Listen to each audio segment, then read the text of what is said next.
Hey there guys, welcome back to another video. This time around I'm going to be making some freezer burrito, like breakfast burrito type things. I ended up not using the hash browns this time around because I felt like the filling I had was more than enough. And in the end I'm actually kind of really happy I didn't use the hash browns because I don't think I would have had enough tortillas. But I am starting off by cooking the bacon. I am preheating my oven to 425 degrees and I'm just laying them out on these ridiculously nifty bacon pans. Oh my gosh, like I saw them at Walmart and absolutely had to try them and I love them, and I'm ridiculously sad that they are pretty much one-time use. But I did try them and I love them, so I'm going to try and find a more long-term type pan. So I'm going to link each type. A very similar type to the disposable ones that you see me using here, and then also a more permanent type that I'm going to be purchasing pretty soon because I cook bacon a lot and I prefer to make it in the oven. So now I'm just getting all my things out, like from the dishwasher and stuff. I'm using my wide angle lens this time around and I'm rather enjoying it. You get to see a lot more of what I'm doing. Plus, since I'm using the stovetop so much and I'm kind of utilizing more of my kitchen, I figured that would be fun. But right now I had some pre-sliced bell peppers. I ended up using basically a total of 6 bell peppers for this. You do not have to make as much as I did. You can just use 3 bell peppers. But I had some already pre-prepped, so I'm just dicing them up really fine and getting that bacon in the oven. Oh yeah. So, yes. Because I had ended up making some breakfast burrito type things like this a few days prior, and they came out so absolutely delicious. So I'm kind of just doing a lot of prep work and shopping. If there's an easier way for you to prep all of this, by all means. Like, I'm starting to feel like I should have used my little mandolin set that you see there. I'm also going to link that in the description because out of all the mandolins I've tried, this one is my favorite. It has interchangeable plates. You can dice things, you can slice things, and I'm sounding like an infomercial. But I truly, truly do enjoy this mandolin. It was about $30. Oh yeah, I also chopped up a jalapeno, which I think because it was just one and I made a total of 17 burritos in the end, I don't think it made much of a difference. But I definitely think that jalapenos would be a really great addition to this if you like a little bit of a spice. So I'd probably at least do like one jalapeno per like 2 or 3 burritos. That'd be a good ratio. Anyway, but yeah, that mandolin is awesome. It has like a star shape, which sounds totally wrong, and I don't think I end up showing you guys what it looks like, but it has interchangeable plates and everything. I will use this mandolin when I go and slice my potatoes whenever I make. Alright, so I couldn't remember what it was called, so I had to go look in my cookbook.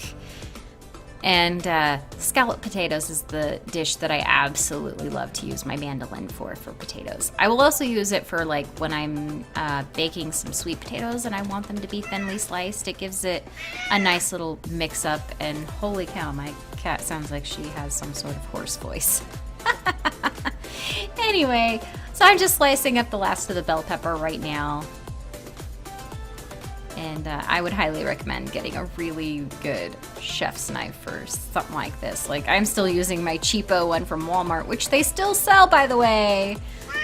Comes with the blue knife, a tiny yellow paring knife, and a red serrated knife. I mean, they're decent knives. I'm actually really surprised. Like, I've had this blue one. I use it basically every single day for like a year, and I haven't had to sharpen it yet. So for the price, they're actually pretty decent. But the blade is definitely wearing down. And so now I'm getting the onion out, and this is where the mandolin is going to come in handy. And I'm getting cat fur all over the place. Zuki's in my lap. Anyway, so I halved it, I'm slicing it, and then I'm gonna cut that as a quarter. So it makes it a lot easier to shove the onion through the mandolin, through the dicing part. And so that one didn't really want to stay together very well. So I kind of had to improvise. And coffee, more coffee, and water. So yeah, as you can see, you might be able to tell that star shape on the top portion, on the green lid, you can call it. That can be really great, like if you want to slice an apple or anything, like even onions or something like that. But I am using the teeny tiny little dicing part, and it makes life so easy. I love it. Like, I could be like super extra smart and start out with like the mandolin part and just thinly slice the onion and then put it through the dicer too, but whatever works best for you, like whatever you like. And I love how everything is dishwasher safe. I put it all in the top rack, it disassembles really easily, and everything packs together inside the clear part. Like, it's amazing. Like, I truly do love this mandolin. I would buy it over like 10 million times. That's how much I love it. And it hasn't broke on me yet, and I've been using it for at least 2 years. So now I'm getting my pot ready. I dumped my onion in, giving that a few minutes to saute down a little bit, and then I'm gonna add all my bell peppers, because everything needs to kind of cook down and get a little soft. So just add everything to it. Picking up some of the bell pepper that fell on the floor.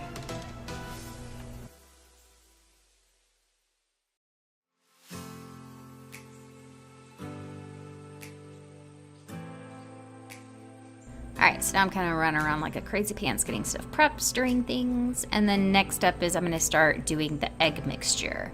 I used about 15 eggs, and it is best to crack eggs on a hard flat surface like the countertop like you see me do. If you crack it on the side of the bowl, you will shove all the broken pieces of the shell into the egg, and then you're going to spend far too long trying to dig them out. Cleaning up my surface, and then I'm going to blend it all together with a teaspoon of salt and a tablespoon of pepper to I believe it's 15 eggs.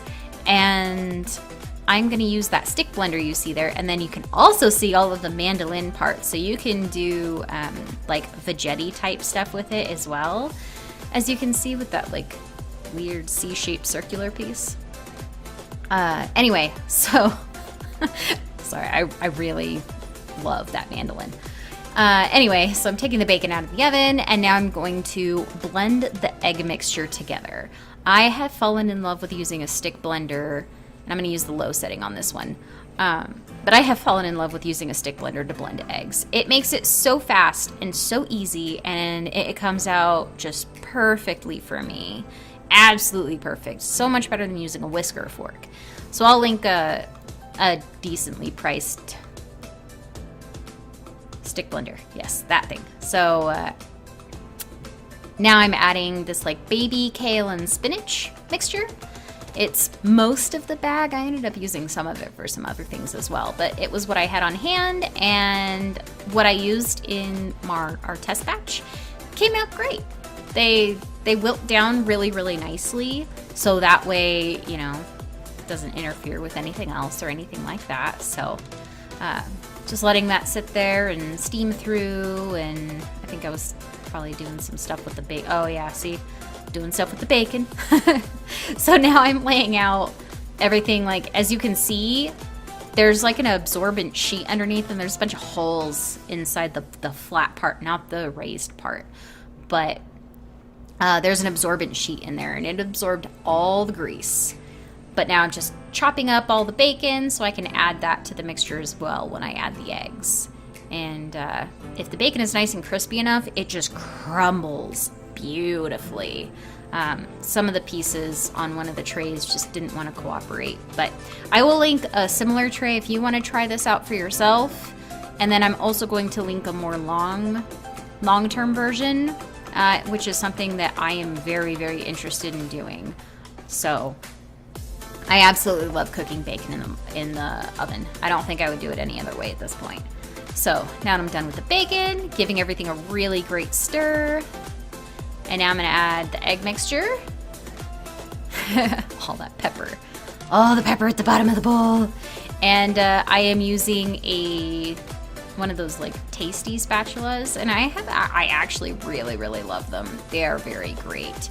And so yeah, this is a tortilla warmer that I was showing you guys, and oh my gosh, like I learned about those things from my mother-in-law, because she would make enchiladas or tacos and things like that all the time, and she would use that instead of frying things or heating them up in a microwave kind of thing or on the stovetop. It is just, it makes your life so easy, and it could barely fit those large-sized burrito tortillas. If you get anything bigger than the giant burrito size, they will not fit in there. And I got a very large one.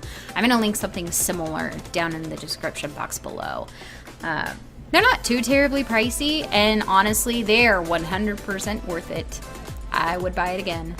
So I just wish they had more of a variety of designs. That's my only critique about it. So, yeah, forgot to cut that out. Oh well. So now, as you can see, I'm getting everything all prepped together. So these single foil sheets are absolutely amazing. Until I got this giant box of 500 from Amazon, I was buying them from the dollar store because that was the cheapest place I could find.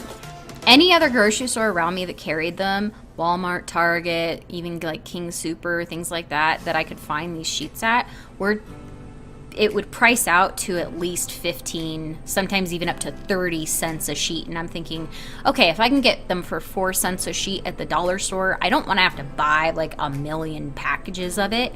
I ended up finding it on Amazon for between 4 and 5 cents a sheet. And I'm thinking, okay, if I can buy them in that much of a bulk, it is well worth it to be able to just get the big giant box and keep that around, and it'll last me a long time, and I'm not gonna have to go to the dollar store every single week. So I'll have a link down in the description box below for these foil sheets in particular, because I did get them off Amazon and they are awesome and amazing. So now that those are all done, I believe, nope, got more tortillas. So I'm putting about 1/4 cup of cheese, and then I want to say at least a cup, maybe almost 1.5 cups of the egg mixture into the burrito. And if you ended up making hash browns or something to go with it too, you could definitely easily add that to it as well, and that would cut down on stuff. I would probably do that next time, so that way I could make a more hearty burrito. But anyway, I used all those up, and I separate out the tortillas first before sticking it in the warmer. And I'm gonna heat it up for about a minute, and while that's heating in the microwave, we get to go check out the backyard. It was snowing this day, and oh my gosh, it was so pretty. I love it when it snows. So now that those guys are done, I'm gonna go back to making the burritos. And yeah, this is kind of just the monotonous process of tortilla and cheese and filling, and then you roll it and wrap it. But honestly, it didn't take very long for me to do. This entire process took me about 1.5 hours, start to finish. I imagine it could be a million times faster if you have people helping you, like helping with the chopping and everything like that. So and especially if you end up pre-cooking the bacon, that'll make things fly by really great too. So I know it's a little on the late side, but that tortilla warmer fit all 8 of those tortillas in there, and I just heated them up for about a minute for the 8 tortillas, and they all came out perfectly hot, warm, and toasty. And now I'm gonna start getting ready to make the very last burrito. No, second to last. Here's the second to last burrito. Picked out all the bigger chunks that were left over. You wrap it and you roll it.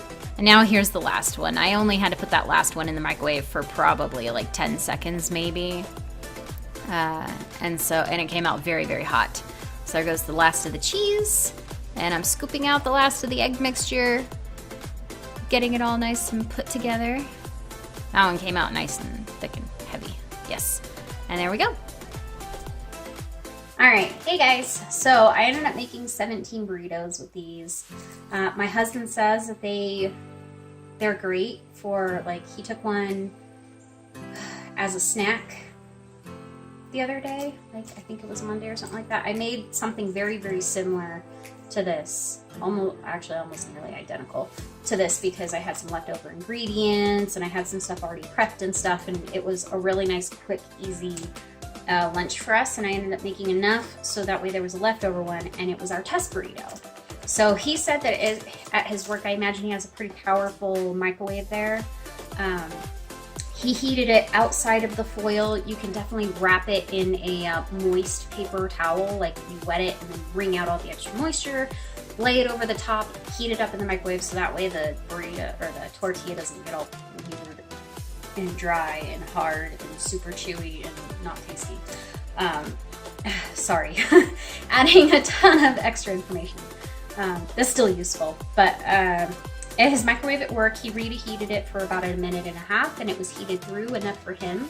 He likes things on the cooler side, so if you like things hot as lava, like my mother-in-law does, but I actually prefer things kind of on the hotter side as well. Maybe go up to like 1:45 or 2 minutes, depending on how powerful it is. If you've got like one of those standard, like 1,000 plus watt microwave, 1.5 minutes to 2 minutes should be perfectly fine. I'm gonna let them cool down at room temperature for at least an hour. You can run into some bacteria issues from what I've heard. If you take things like these guys over here are still super hot. Some of these are actually quite a bit cold. Like this one's getting pretty cold.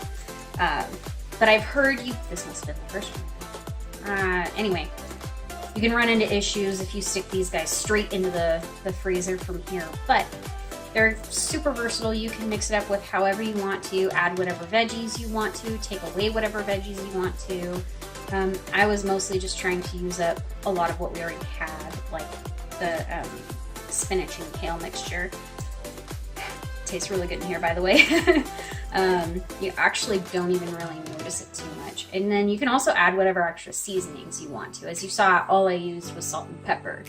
And that's plenty for us because all the other ingredients add so many extra flavors to it. I wouldn't want to overpower it with anything like an excessive amount of garlic powder or something like that. Actually, garlic in here would have been really amazing. I did not think of that. So there's such a wide range of options you can do for these guys, and they all freeze really, really well. So after this, I'm gonna put up the nutrition facts for each of these. I was able to get 17 burritos. I don't remember if I said that or not. And so then with the extra seven tortillas that I have left over, since I bought 3 packages of the giant burrito size. So with the extra 7 tortillas that I have left over, I still have plenty of eggs, I still have some bacon left over, and I've got some hot sausage and stuff that I picked up at the store. So I will make more breakfast type ones, and I have hash browns that I was going to put in these, but my husband said with the test one that we didn't need the hash browns. It was plenty tasty as it is. Anyway, thanks for watching, you guys. If you have been enjoying watching my stuff, I would really appreciate it if you would subscribe to my channel. I try and post at least once or twice a week, unless, life happens. Like last week, my daughter was sick, so I couldn't, and also, like, just life blew up last week. But, anyway, like and subscribe and ring the bell, because I post fairly frequently. See you later!